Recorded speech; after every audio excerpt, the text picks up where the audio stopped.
नमस्कार, बहुत स्वागत। मैं ललित प्रजापति। और क्या कुछ मिडिल ईस्ट में चल रहा है, गज़ा में क्या चल रहा है, लेबनान में क्या स्थितियां हैं, इजराइल क्या कुछ कह रहा है, उसके एक फटाफट अपडेट ले लेंगे।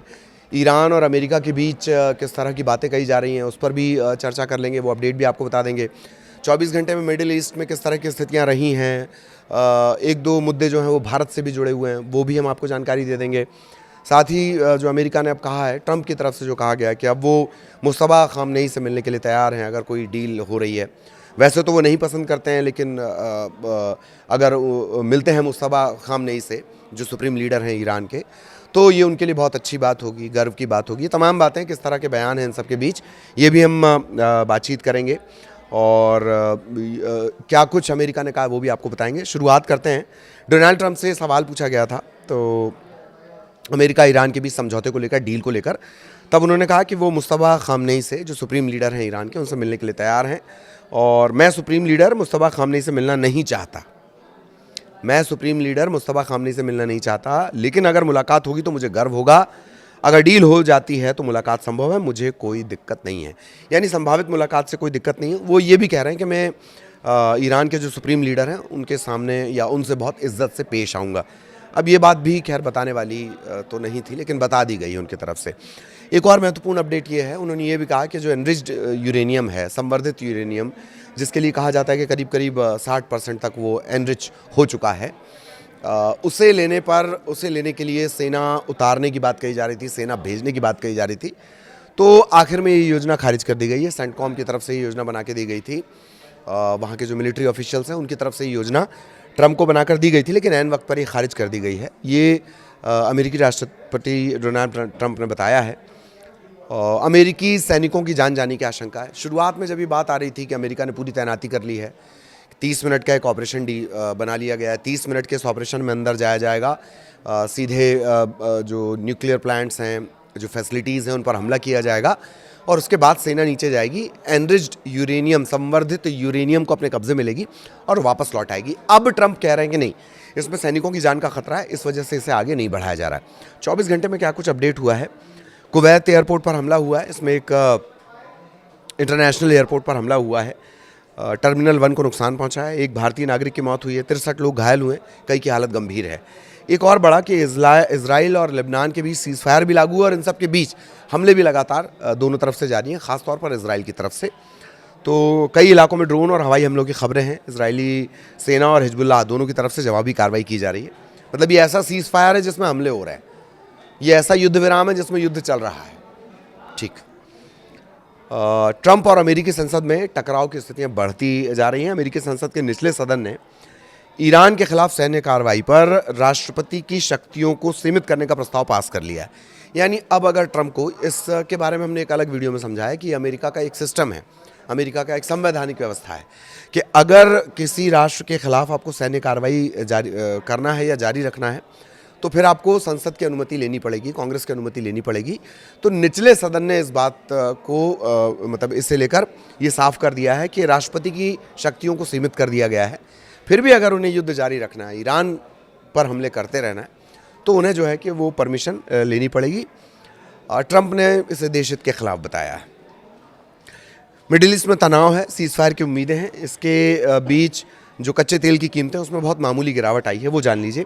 ब्रेंट क्रूड जिसे आप कहते हैं, उसमें 0.69% की गिरावट है, करीब करीब $97.14 प्रति बैरल ही पहुंच गया, जो 120 तक बीच में पहुंचा था। और WTI पर जो क्रूड है वो 0.65% गिरकर $95.40 प्रति बैरल पहुंच गया। ये 24 घंटे के अपडेट हैं। अब हाल फिलहाल आज सुबह से लेकर अब तक क्या कुछ हुआ है वो जान लीजिए। यूएई ने वेस्ट बैंक में जो इजरायली हमला हुआ है, इजरायली कब्जा हुआ है, उसकी निंदा की है। यूएई मतलब संयुक्त अरब अमीरात। ये वही देश हैं जिनसे अभी कुछ दिनों पहले अमेरिकी राष्ट्रपति ने ये कहा था कि वो इजराइल के प्रति थोड़ी नरमी बरतें और इजराइल के साथ अपने रिश्तों को सुधारें। तो यूएई ने ये कहा है कि इजरायली बस्तियों के विस्तार, फ़लस्तीनियों को जबरन हटाने और अल अक्सा मस्जिद में जो इजरायली बसे हैं उसकी घुसपैठ, एक तरह से घुसपैठ करके वहाँ पर बसे हुए हैं, उसकी निंदा की गई है। यूएन का जो मुख्यालय है उसमें यूएई ने कहा है कि अंतर्राष्ट्रीय कानून का एक खुलेआम उल्लंघन है और यूएन को इस पर ध्यान रखना चाहिए। ईरान ने जर्मनी को लेकर एक बड़ा बयान दिया है। वहाँ के विदेश मंत्रालय के प्रवक्ता इस्माइल बघई, उन्होंने जर्मनी के व्यवहार को गज़ा और ईरान में के मुद्दे को लेकर बहुत गैर जिम्मेदाराना व्यवहार और बड़ा शब्द इस्तेमाल किया, पाखंड। जो प्रवक्ता हैं उन्होंने इस शब्द का इस्तेमाल किया कि पाखंड भरा व्यवहार है, क्योंकि संयुक्त राष्ट्र की जो सुरक्षा परिषद है यूएनएससी की अस्थायी सीट हासिल करने में जर्मनी की नाकामी अंतर्राष्ट्रीय समुदाय की कड़ी नाराज़गी को दिखाती है। और भारी भरकम जो हथियार हैं इजराइल को अगर किसी ने दिए हैं तो वो जर्मनी ने दिए, नरसंहार करने वाले। इधर इजराइल ने दावा किया कि हिजबुल्लाह के कमांडर को उसने ढेर कर दिया। ये सुबह ये दोपहर का करीब 1:30 बजे का ये अपडेट है। आईडीएफ, इजरायली डिफेंस फोर्स, उसका ये दावा कि हिजबुल्लाह के इंजीनियरिंग यूनिट का जो कमांडर है अब्द हरब को मार गिराया गया है। अब्द हरब दक्षिणी लेबनान में इजरायली सैनिकों को निशाना बनाने के लिए विस्फोटक तैयार करने में शामिल रहा है। इजरायली सेना का दावा ये भी है कि लितानी नदी के उत्तर में सक्रिय हिजबुल्लाह लड़ाके को भी मार दिया गया है। और नेतन्याहू ने कहा है कि लेबनान सीज़ फायर पर अभी कोई समझौता नहीं हुआ है। सीज़ फायर की बातें दोनों तरफ से कर दी गई, हमले दोनों तरफ से जारी हैं। इजराइल लगातार हमले कर रहा है, हिजबुल्लाह उसके जवाब दे रहा है। अब समझौते की बात से जो नेतन्याहू हैं वो साफ इनकार कर रहे हैं। और अमेरिका की मध्यस्थता के चलते ये लेबनान में सीज़ फायर हुआ था। तो फिलहाल कोई समझौता नहीं है, हिजबुल्लाह इसका विरोध कर रहा है। नेतन्याहू ये कह रहे हैं सुरक्षा कैबिनेट की बैठक में कि फिलहाल कोई समझौता नहीं है, हिजबुल्लाह इसका विरोध कर रहा है, इसलिए मैं अभी कोई फैसला नहीं ले रहा हूँ। अगर वो मान जाते हैं तो मैं आपकी मंजूरी के लिए आऊँगा, मतलब सदन के पास वो दोबारा पहुँचेंगे। इधर अमेरिका की नाकेबंदी चल रही है, होर्मुज स्ट्रेट पर नाकेबंदी चल रही है। अमेरिका के जो नौसैनिक हैं वो वहाँ पर तैनात हैं। और इसके मद्देनज़र ये हुआ है कि ईरान से खबर ये है कि ईरान इराक के ज़रिए अपना जो व्यापार है, अपना जो मूल धंधा है, वो उस तरह से चला रहा है इराक के रास्ते। ईरान ने ओमान के खासाब बंदरगाह को एक वैकल्पिक रास्ते के तौर पर इस्तेमाल करना शुरू किया था, लेकिन वहाँ अब जहाज़ों की चूँकि भीड़ बढ़ गई है, इस वजह से जो कुछ सामान है, पहले जैसे कार हो गई, वो पहले यूएई के बंदरगाह तक पहुँचाई जा रही थी, फिर गैर ईरानी जहाज़ों के ज़रिए इराक के कसर बंदरगाह इन्हें ले जाया जाता है। और फिर ईरान के लिए ये एक नया ट्रांजिट रूट, एक तरह से ईरान ने एक वैकल्पिक रूट तैयार किया है इराक के रास्ते। ओमान के बाद इराक के रास्ते अभी उसका व्यापार चलने की खबरें कही जा रही हैं। खासाब रूट और महंगा हो गया है, एक्स्ट्रा जो टैक्स है वो भी देना पड़ रहा है, ये भी एक वजह है। इधर ईरान ने बच्चों की मौत पर यूएस और इजराइल को घेरा है। ईरान के विदेश मंत्रालय के जो प्रवक्ता हैं बघई, उन्होंने गजा, वेस्ट बैंक, बेरूत और ईरान समेत कई जगहों पर बच्चों की मौत को लेकर इन दोनों को, अमेरिका और इजराइल को निशाना बनाया है। बच्चों की मौत का मामला पहले भी ईरान उठाता रहा है। जब वो समिट में हिस्सा लेने के लिए पहुंचे थे विमान में, बच्चों की तस्वीर और उनका सामान लेकर, मासूम बच्चों को किस अपराध की सज़ा दी जा रही है, पोस्ट में बघई लिख रहे हैं। गाजा, वेस्ट बैंक से लेकर बेरूत, मिनाब और तेहरान तक अमेरिकी और इजरायली बम और मिसाइलों से बच्चे मारे गए हैं। ये एक बड़ा अपडेट है। और ईरान ने एक और बड़ी बात कही है कि अमेरिका को ईरान की ताकत माननी ही होगी। ये बात अब्बास अरागची कह रहे हैं, जो एक बड़े चेहरों में शामिल हैं। मुस्तफा खामनेई के बाद अगर बड़े चेहरों की बात कर ली जाए तो उसमें अब्बास अरागची, और वही ज़्यादातर इंटरनेशनल मीडिया के सामने आना या अपने तरीके से अपने सोशल मीडिया पोस्ट के ज़रिए मैसेज देना, वो अब्बास अरागची लगातार कर रहे हैं, विदेश मंत्री हैं। उनका ये कहना है कि अमेरिका को ईरान की हकीकत उसकी माननी पड़ेगी, ताकत माननी पड़ेगी।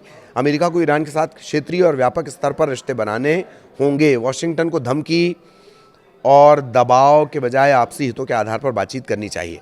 हालांकि ये बात है कि ईरान काफ़ी नुकसान इसका झेल रहा है।